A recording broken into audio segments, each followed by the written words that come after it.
Gilles Bosser, bonjour. Bienvenue sur le plateau de Cardio Online au JESFC 2019. Donc vous êtes cardiologue à Nancy, au CHU, et vous êtes le président du groupe Exercice, Réadaptation, Sport et Prévention de la Société Française de Cardiologie. On est là pour parler de votre année 2019, l'année de votre groupe. Alors il y a un nouveau mot qui s'est rajouté à votre groupe, c'est celui de prévention. C'est un nouvel élément. Oui, c'est quelque chose de très important. C'est-à-dire qu'effectivement, sur la proposition de la Société Française de Cardiologie, le groupe Exercice, Réadaptation et Sport a intégré la dimension de prévention. C'est quelque chose qui est très important et qui correspond à une stratégie globale à l'échelon mondial et européen. Et donc, on va développer ça au sein de la Société Française de Cardiologie et en dehors, bien évidemment, cette thématique de la cardiologie préventive que le groupe voudrait porter très largement en collaboration, bien sûr, avec les différents groupes et filiales de la Société Française de Cardiologie. C'est une thématique qui se développe. Le gouvernement, vous le savez, parle de prévention, on parle de sport santé et il est donc très important que la Société Française de Cardiologie et le groupe portent ces thématiques de façon très précise et en développant un certain nombre de nouveaux aspects, notamment en termes de nutrition et d'intérêt de la pratique de l'activité physique et sportive. Alors, néanmoins, la réadaptation cardiaque reste au cœur de votre métier. Ça va être une année riche en discussions.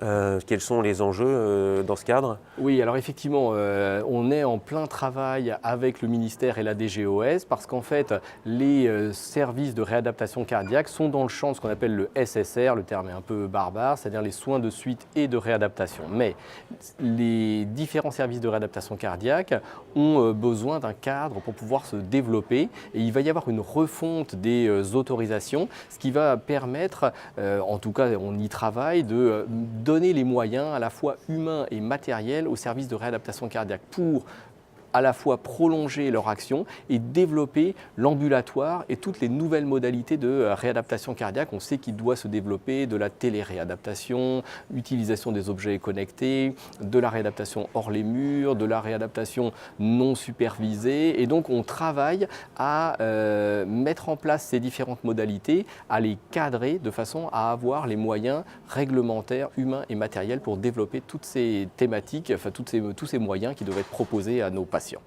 Vous venez de publier des recommandations dans ce qui est un sujet très important en cardiologie et l'épreuve d'effort. Quels sont en 2019 les autres domaines dans lesquels vous allez faire de la recherche, des enquêtes, des publications importantes pour la pratique? Oui, alors effectivement, je reviens brièvement sur les recommandations des tests d'effort. C'est un gros travail qui nous a pris plusieurs années. On a édicté des recommandations, c'est-à-dire des indications, des contre-indications, l'analyse des tests d'effort. On a mis l'accent sur l'épreuve cardio-respiratoire parce que c'est vraiment un élément très important maintenant de l'exploration de nos patients cardiaques, dans l'insuffisance cardiaque, dans la maladie coronaire et dans d'autres pathologies. On a traité toutes les différentes populations et les pathologies et puis surtout on a donné des éléments sur les conditions de réalisation du test d'effort en termes de sécurité et de matériel et de personnel et c'est un élément très important qui était attendu depuis plusieurs années. Et donc on va poursuivre cela avec une enquête dans le cadre des centres de réadaptation cardiaque sur la pratique de l'activité physique, en particulier chez nos patients sportifs, pour savoir comment adapter au mieux la prise en charge pour ces patients. Et on va mettre en route de nouvelles recommandations pour la pratique de la réadaptation cardiaque. Les précédentes datent de 2011. Il y a beaucoup de choses qui ont évolué depuis et donc on va mettre à jour ce document et on va mettre aussi en route ce qu'on appelle des position papers, c'est-à-dire des documents qui vont permettre de formaliser les modalités pratiques de réalisation de l'entraînement en endurance et dans des nouvelles modalités comme par exemple l'intervalle training. C'est important que les centres disposent de guides clairs sur la mise en œuvre de ces différentes techniques. Dernier point, le congrès, votre congrès annuel en 2019. Voilà, donc on invite tous nos collègues cardiologues et non cardiologues à venir échanger avec nous pour nos journées nationales du groupe Exercice, Réadaptation, Sport et Prévention, les 14 et 15 novembre à Tours.